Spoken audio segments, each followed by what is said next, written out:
Welcome back to the match on SBN. I'm your host, Nicholas Hetterich. I'm Mason West, and this week we have a lot to cover from high school to college to professional sports. We've got you covered here at SBN, Spark Broadcast Network. Welcome back into the show. Thank you guys for joining us. I guess today we'll start with high school again. In football action, we got a big first-round matchup this Friday against the Sycamore Aviators. The Thunderhawks hoping to avenge that early season loss to Sycamore, 34-31. They head into this game with the 8th seed in the region. They finished with a record of 3-3 after their big win last week against Oak Hills, 42-20. That game will kick off at 7 p.m. and it will be here in the Hawks Nest. I think with it being at the Hawks Nest, we're going to have most likely more parents. Oh, yeah, for sure. Kids. I think that'll give us a big boost because, the more people you have, the louder the stadium's going to be. Mm-hmm. More noise, how the moms like to kick the bleachers. Oh, that's gonna for sure. Hopefully give us a lot of firepower going into the game. We know how we lost earlier in the season. Yeah. They were able to run the ball up and down the field against us, so I think our defense definitely gotten a lot better. We're pretty young on both sides of the ball, so definitely more experience going into this game. I think we'll be able to take them down. Yeah, I definitely agree. I think if I remember correctly, they were ahead in that game earlier in the season. For most of the game, they really controlled. I know it was back and forth for a little while, but really it just came down to that final drive there at the end. So you're talking a 3-point ball game. Anything can happen, especially with it being a playoff game. But definitely East is, I'm sure, thankful to have the home field advantage for this one. And I'm sure the guys will be ready for sure. Yeah, I think it'll help going into this game having that. I wouldn't call it a big win against Oak Hills because we expected the win. Yeah, but I think it definitely helped us get everything. Yeah, definitely a confidence builder for us going into the playoffs. And I think they're definitely starting to peak at the right time. They had a lot of things going on at the beginning of the season that they were still trying to get figured out. And obviously they're still a pretty young team this year. So I think that's how we managed to get these last. I think we won last 3 of the last 4. Yeah, no, they finished the season with 3 straight wins. Yeah. They started out 0-3, and then they finished the season with wins against Princeton, which is big win, by the way. They ended up getting the 2 seed in our region. Yeah, they were ranked 4 in the state at the time that we beat them. Yeah. So that was definitely a huge win for. And that Fairfield win, that's big because Fairfield was up against West, who most likely will be playing next week if we do win. Oh, yeah. Big They were up there. the whole game until that 4th quarter where, West just was able to finally get it going. So hopefully with us being able to beat Fairfield, you're looking at it, it should be a close game. Yeah, they definitely have the talent to do it. They just have to go out there and play their best game, and I think they'll be just fine. Definitely. In boys soccer action, we had one really big win over the weekend. Last Saturday, the boys soccer team took on the Crusaders of Moeller. Obviously, we played them last year in I believe it was the round of 8. Oh yeah, I think that was the district championship last year that they beat Moeller. We beat them then, and we took them on again last Saturday. We won 2-1, so that's obviously a giant win for us. Oh yeah, for sure. I know Moeller's down a little bit this year, but still a big win against a big name program for sure. Exactly. So, and we also handled business against Middletown this week. We won 7-0. Comes expectedly, but definitely a big confidence booster going into this next couple. And I believe they as well have the playoffs coming up here soon. And as you guys know, last year they made that historic run to the Final Four. That was the first time in school history that they had reached the state semifinal. So they're hoping to, with a lot of seniors back this year, they're hoping to replicate that same performance they had last year in the playoffs. I don't know if you've been out to any of their games, but their team has gotten a lot smaller. I have not, no. We're not as tall. Last year we had a lot of seniors. I think only 2 kids were under 6 foot. Oh, wow. So, but this year we're not as tall, but we're a feisty group for sure. Yeah, and they do have a nice core group of seniors this year for sure. So, as they head into the playoffs, I'm sure they'll be prepared for whatever. Wait, is the camera off? I'm sorry. I'm sure they'll be prepared against whoever their first-round opponent is. So most definitely. And then moving on to college football. yeah. Oklahoma took another loss this last week to Iowa State. They're 1-2. They dropped out of the top 25. First time in a long time that's happened.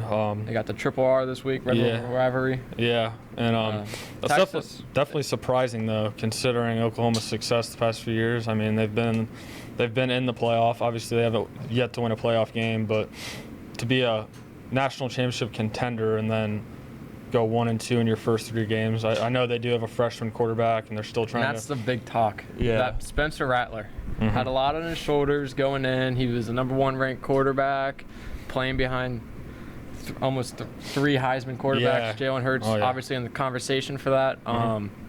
He was thrown into double coverage, making bad reads, not able to get the ball to his players, and quite frankly, it cost him the game. Yeah, I definitely agree. I do feel a little bit of sympathy towards him, though, just because of the pressure that is put on him because of the guys that came before him. I mean, he's going into a big program, a big powerhouse program that's been around for a long time, and obviously the expectations are high, and he's still just a freshman. But I'm sure if you give him a couple of years, he could probably live up to his potential of being possibly an NFL quarterback, but we'll have to wait and see on that. Some big games coming up this week we can preview right here. We got Clemson and versus the U. That's going to be that Saturday night football game. Oh, yeah, can't wait for that. That's going to be a big game. If Miami is able to win that one, that definitely brings them up. Oh, yeah. Definitely huge. If they can win that one and stay throughout undefeated, they'll definitely get in. Definitely going to be the first time in a while for Miami. Oh, yeah.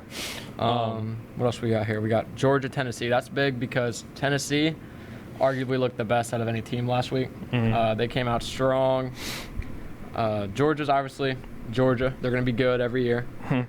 But if Tennessee can pull off this win, that's definitely going to give them a big boost.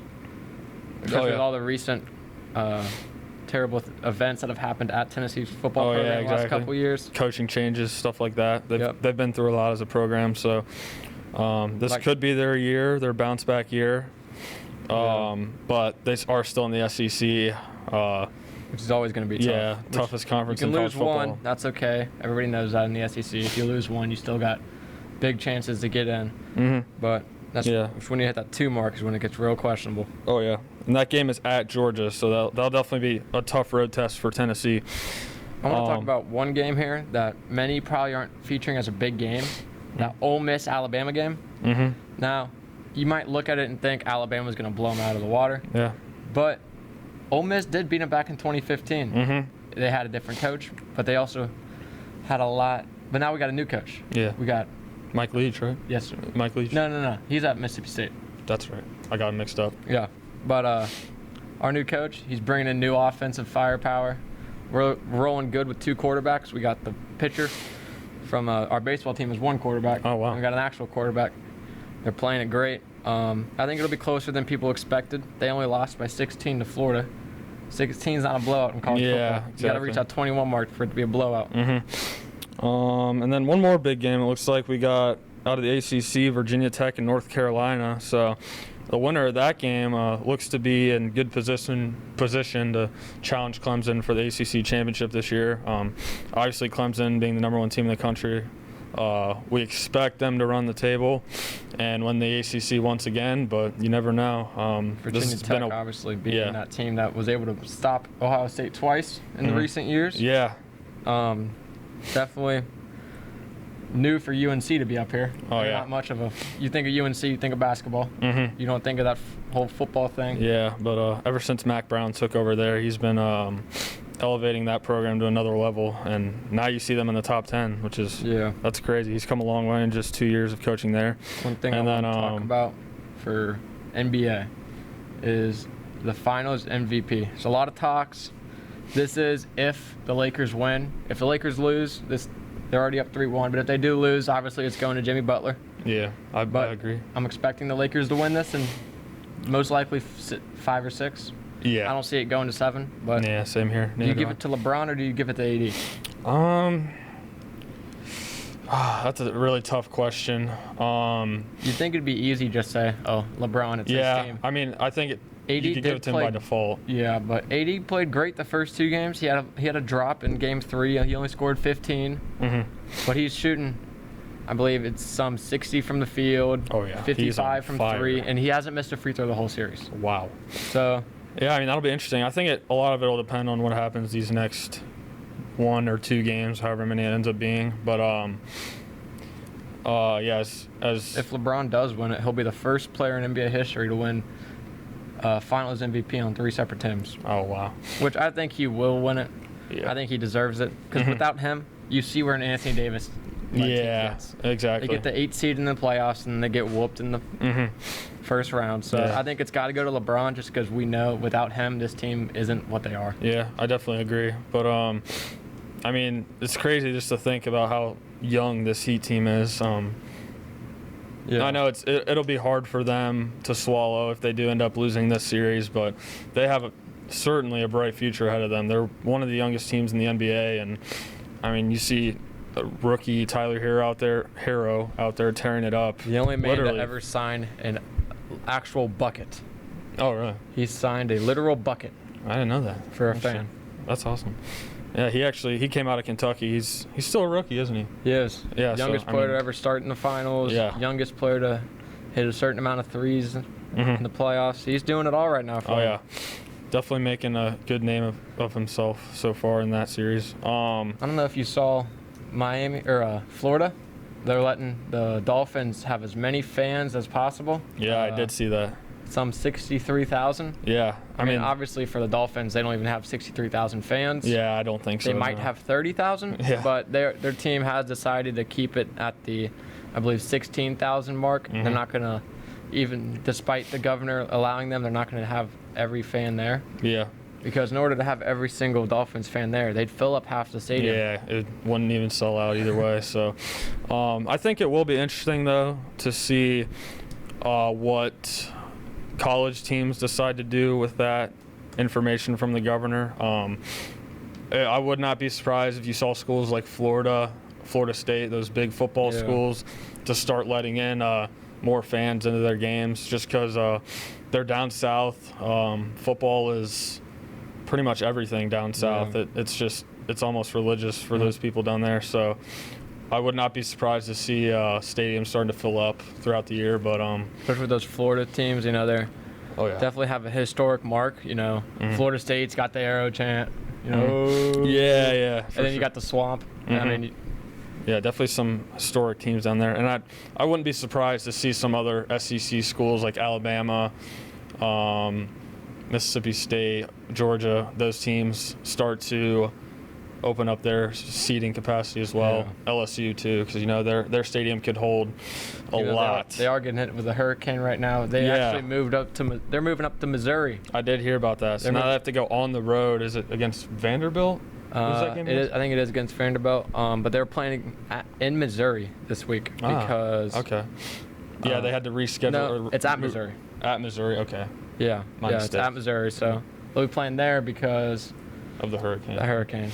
Yeah, so that's interesting. Instead of doing 4 home, 4 away for LSU, it's going to end up being only 3 home games, 5 away games. So I guess they got the short end of the stick there, but I'm sure they'll still come out with a win. Mother Nature calls. You can't do anything about her. Yeah, exactly. And finally, with NFL news, we had Bill O'Brien fired. Yeah. I think he deserved it. He traded DeAndre Hopkins, easily top 3 receiver in the league, arguably number 1. Fewest drop catches since being in the league. He got into a fight with J.J. Watt. J.J. Watt said, "What you're doing is wrong. It's not winning. It's time to either change it or get out." He was fired. Yeah. I think it was right. I think Dan Quinn's on the verge of getting fired also. He's 0-4 with the Falcons. So, Falcons have a good team. They got Matt Ryan. Julio Jones hasn't been catching much. He's been dealing with a few injuries here and there. They got that young star, Calvin Ridley. I don't see how they're 0-4. Yeah, you're right. I definitely agree, especially in their division. I'm not surprised with the Bill O'Brien firing just because of, these past few years he's been there. He has gotten them to the playoffs a couple times, but he just really hasn't been able to get them past that first round, it seems like. So, and obviously after that egregious trade of DeAndre Hopkins over the offseason, you knew that his time was ticking and that eventually they were going to pull the plug on him. So not really surprised by that at all. So leaving you off here, we got one thing to say. Bill O'Brien, good luck on your future endeavors. We're happy to see that the Texans are starting off fresh because Deshaun Watson deserves it. Mm-hmm. Thank you guys for watching, and tune in next week. Yep, thanks for watching, guys.